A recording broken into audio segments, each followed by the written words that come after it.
Arkadaşlar, Ören Hanım YouTube kanalıma hoş geldiniz. Bugün size iki şiş çok hoş, çok güzel bir örgü modeli anlatacağım. Hem de çok kolay, çabuk ilerleyen bir model. Kendi kıyafetlerinize uyarlayabilirsiniz. Erkek kıyafetlerine uyarlayabilirsiniz. Çocuklara da çok yakışır.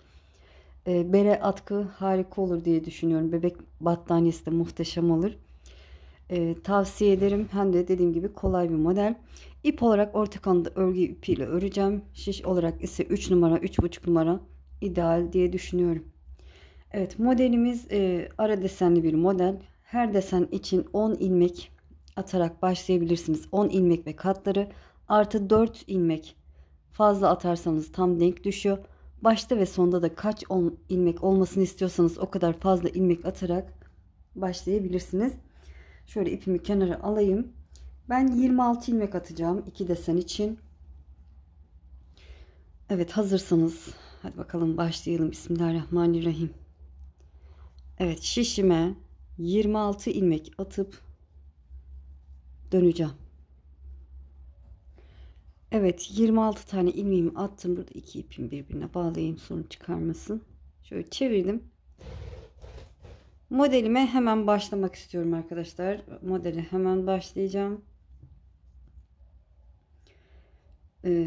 Siz lastik örgünün üzerine de başlayabilirsiniz. Lastik örgüde ister bu model. Evet. Birinci ön yüz sıramız. İlk kenar ilmeğimi düz ördüm. Bir tane ters örüyorum. Şimdi karşımda 2 ilmek var. İlk önce bakın bu şekilde arkadan ikinci ilmeğimi örüyorum. Düz olarak örüyorum. Sonra birinci ilmeğimi örüyorum. Birinci ilmeğimi ördüm. Bu ara desenim olmuş oldu. 2 tane ters. 1 2 bir tane düz. 2 tane ters. 1 2 bir tane düz. 2 tane ters. Şöyle ne yaptık göstereyim.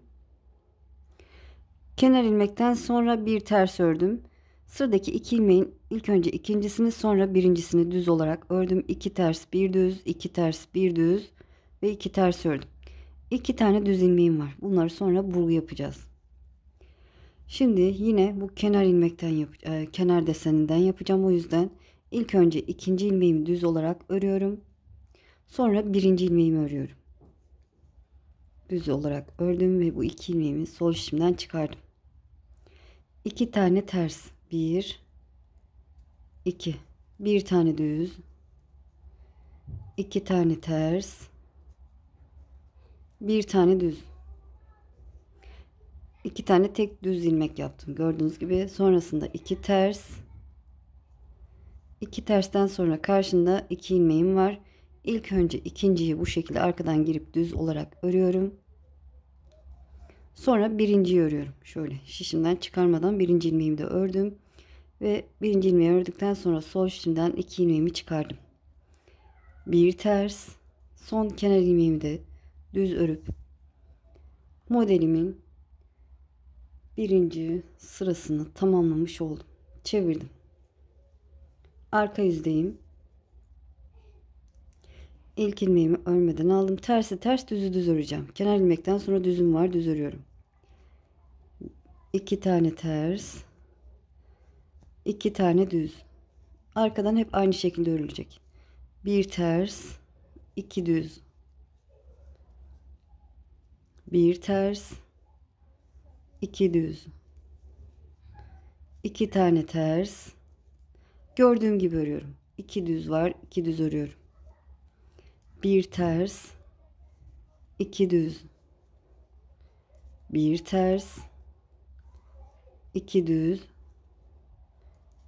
Bir ters, pardon, 2 ters. Bir düz. Kenar ilmeğimi de düz örüp modelimin ikinci sırasını tamamlamış oldum. Çevirdim. Ön yüzdeyim, modelimin üçüncü sırası. İlk ilmeğimi örmeden aldım. Karşımda ters ilmek var. Ters örüyorum. Yine o iki ilmeği hatırlarsınız, ilk önce arkadakini örmüştük. Yine aynı şekilde ara desen olduğu için İlk önce ikinciyi örüyoruz düz olarak. Sonra birinciyi örüyorum.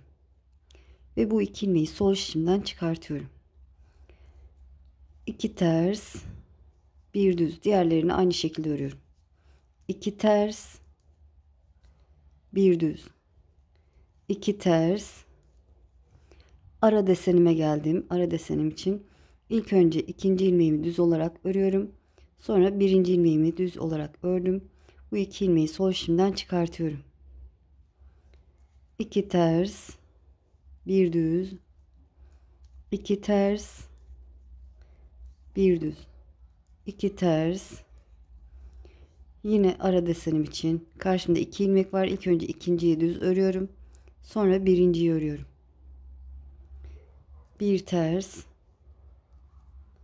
Son kenar ilmeğimi de düz örüp modelimin 3. sırasını tamamlamış oldum. Çevirdim. İlk ilmeğimi örmeden aldım. Arkadan tersi ters düz düz öreceğiz. Bir kenar ilmekten sonra bir düz, iki ters. Gördüğüm gibi örüyorum. 2 düz, bir ters, 2 düz, bir ters, 2 düz, 2 ters, 2 düz, bir ters. Dediğim gibi gördüğüm gibi örüyorum. 2 düz, bir ters, 2 düz var karşımda, 2 düz ördüm. 2 ters kap var karşımda, 2 ters ördüm, bir düz. Son kenar ilmeğimi de düz örüp 4. sıramı tamamlamış oldum. Çevirdim. Evet, bu sırada burgu yapalım. Burgumuzu 6 sırada bir yapacağız ama ilk burgumuzu 4 sırada 4 sıra ördükten sonra yapıyoruz. Çok geniş olmasın diye. İlk ilmeğimi örmeden aldım. Bir ters ördüm. Burada ara desenim yine aynı şekilde. İlk önce hep bu şekilde olacak. Ön yüzde ilk önce ikinci ilmeği örüyorum. Sonra birinci ilmeği örüyorum. Ve sol şişimden çıkartıyorum bu iki ilmeği. Ve bir tane ters ördüm. Bir ters ördükten sonra 6 tane ilmek ayarlıyorum. Bakın bir ters, bir düz, bir ters. Sonra bir ters, bir düz, bir ters şeklinde. Toplamda 6 tane ilmeğim var. Bunları sol şişimden yavaşça çıkartıyorum. Burgu aparatı da kullanabilirsiniz. Yavaşça şişimden çıkardım. Ön taraftan baştaki 3 ilmeğimi sol şişime geçirdim. Şöyle arkadaki 3 ilmeği de arkadan sağ şişime alıyorum. Böyle yavaşça aldım. Sağ şişimdeki ilmeklerimi sol şişime sırayla aktarıyorum. Evet, nasıl öreceğiz? 2 ters bir düzdü, hatırlarsanız o şekilde örüyoruz. Birinci tersi ördük. Şimdi ikinci tersimi örüyorum. Bir düz, 2 ters, bir düz. Bakın düz zaten görünüyor. Sonra bir ters. Buradaki tersim de 2. Yani aynı şekilde örüyorum. Karşımda ara desenim var. İlk önce ikinciyi örüyorum. Sonra birinciyi örüp sol şişimden çıkardım. Bir ters ördüm. O ara desenden sonra burgu yapacağım zaman bir ters ördüm. Yine şişimdeki bakın bir ters, bir düz, bir ters, bir ters, bir düz, bir ters şeklinde 6 ilmeğimi sol şişimden yavaşça çıkardım. Baştaki 3 ilmeği önden şöyle bu şekilde sol şişime alıyorum. Sağ şişimi arkaya aldım. Arkadaki 3 ilmeğimi de arkadan sağ şişime sırayla geçiriyorum. Ve bunları sol şişime sırayla aktarıyorum. Hatırlarsanız 2 ters bir düz, 2 ters bir düz şeklindeydi. İlk tersimi ördüm, ikinci tersimi örüyorum. 2 ters örmüş oldum, bir düz, 2 ters, bir düz, 2 tane ters. Burada ara desenim. İlk önce ikinci ilmeğimi örüyorum. Sonra birinci ilmeğimi düz olarak ördüm. Ve bir ters, bir düz. Evet, burgumuzu yaptık. Arka yüzdeyiz. Burgudan sonraki. İlk ilmeğimi örmeden aldım. Tersleri ters, düzleri düz örüyorum. Kenar ilmek, bir düz, 2 tersim var, ters örüyorum. 2 düzüm var, düz örüyorum. Bir ters, 2 düz. Arka yüzde nasıl ördüysek o şekilde. 2 düz, bir ters, 2 düz, bir ters, pardon, 2 ters, 2 düz, bir ters, 2 düz, bir ters, 2 düz, 2 ters ve bir düz, son kenar ilmek. Saymadım ama 6. sırayı tamamlamış olduk. Evet, tekrardan ne yapacağız? Artık bu ara desenlerimizi yapacağız. Ara desenleri her ön yüzde yapıyoruz. Burguyu da 6 sıra sonra yapacağız arkadaşlar. Şöyle beraber yapalım biraz daha. 6 sıra olduğunu nasıl anlayacaksınız onu da söyleyeceğim. Kenar ilmekten sonra bir tersim var. Ara desen için ilk önce ikinci ilmeğimi örüyorum düz olarak. Sonra birinciyi ördüm. 2 ters. Burada dediğim gibi hemen burgu yapmayacağım. 6 sıra devam edeceğim. Bir düz, 2 ters, bir düz, 2 ters. Ara desenim için ilk önce ikinciyi örüyorum. Sonra birinciyi örüyorum. 2 ters, bir düz, 2 ters, bir düz, 2 ters. Ara desenim için ilk önce ikinciyi örüyorum. Şöyle. Sonra birinci ilmeğimi ördüm. Bir ters, kenar ilmek. Evet, arka yüzü tersi ters, düzü düz öreceğiz. Sırayı tamamlayalım.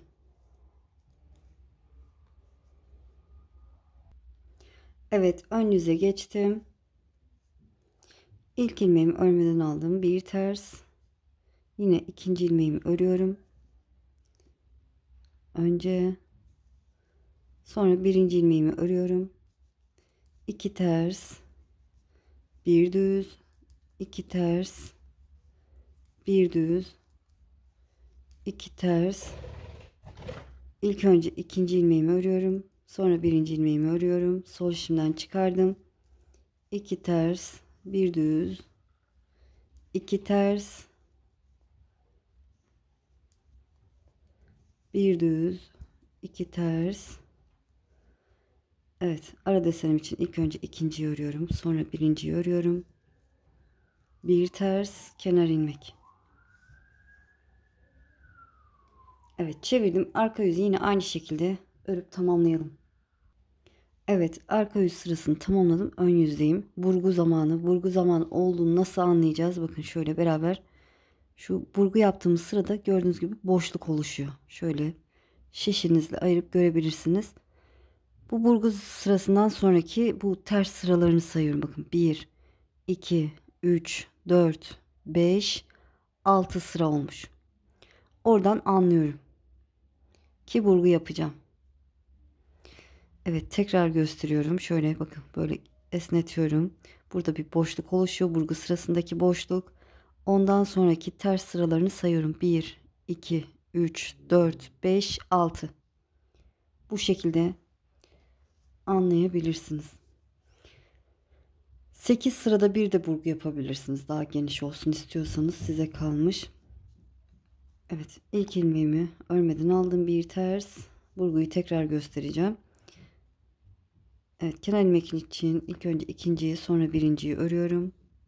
Bir ters örüyorum. Ara desenden sonra bir ters ördüm. Ve 6 ilmeğimi, bakın. 6 ilmeğimi sol şişimden yavaşça çıkartıyorum. Baştaki 3 ilmeğimi sol şişime geçiriyorum. Evet, sağ şişimle arkadan 3 ilmeğimi aldım. Onları sol şişime aktardım. Evet, bir tersimi ördüm. Şimdi ikinci tersimi örüyorum. İki ters bir düz şeklindeydi hatırlarsanız. İki ters bir düz. İkinci düz zaten görünüyor. Bir ters, ikinci tersinde kenarda. Evet, vurgumu yaptım. Yine ara desenim için ilk önce ikinciyi örüyorum, sonra birinciyi örüyorum. Bir ters örüyorum. Ara desenden sonra bir ters ördük. 6 ilmeğimi sol şişimden yavaşça çıkartıyorum. Baştaki 3 ilmeğimi şöyle önden sol şişime geçiriyorum. Arkadaki 3 ilmeğimi de arkadan sağ şişime alıyorum. Ve sol şişime aktarıyorum. Bir tersimi örmüştüm. Şimdi ikinci tersimi örüyorum. Böyle daha kolay olur diye bu şekilde anlatıyorum. 2 ters bir düz. 2 ters bir 2. Bir düz. Bir ters. İkinci tersinde kenarda ters ördüm. İlk olarak ikinci ilmeğimi örüyorum. Sonra birinci ilmeğimi düz olarak örüyorum. Bir ters, kenar ilmek. Evet, bakın bir burgu daha yapmış olduk. Modelim böyle farklı, güzel. Dediğim gibi bereye çok yakışır. Atkı yapabilirsiniz. Harika olur. Böyle erkeklere çok yakışır diye düşünüyorum. Bayanlar için de olur arkadaşlar. Hiçbir sakıncası yok. Süveter, ceket, fermuarlı, çocuk yeleği harika olur. Şöyle aynı renkle 4 desen olarak başladım. Muhteşem. Dediğim gibi 6 sırada bir değil de burgu yaptıktan sonra böyle sayarsınız. 8 sırada bir de burgu yapabilirsiniz. Bakın burada boşluk oluşmuş, sayıyorum. Tersleri 1, 2, 3, 4, 5, 6. Sonra yine 6 sıra örüp yani 6 sıra tamamladıktan sonra tekrar burgu ya da 8 sırada bir. Böyle kalın iple bebek battaniyesi de olur arkadaşlar. Kalın şiş, kalın iple yumuşacık. Çok hoş olur. Böyle beni izleyerek yaptığınız için çok çok teşekkür ederim. Kanalıma abone değilseniz abonelik ücretsiz arkadaşlar. Burada bile takipçilerim var. Aboneliğin ücretli sanıyorlar. Ama ücretsiz. Kesinlikle ücret yok.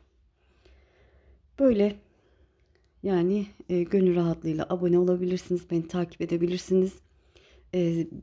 Her video yüklediğimde size bildirim gelmesini istiyorsanız zil simgesini yani bildirimlerin hepsini aktif hale getirebilirsiniz. Eğer ki yorum yapıp beğenip sevdiklerinizle paylaşırsanız da mutlu olurum.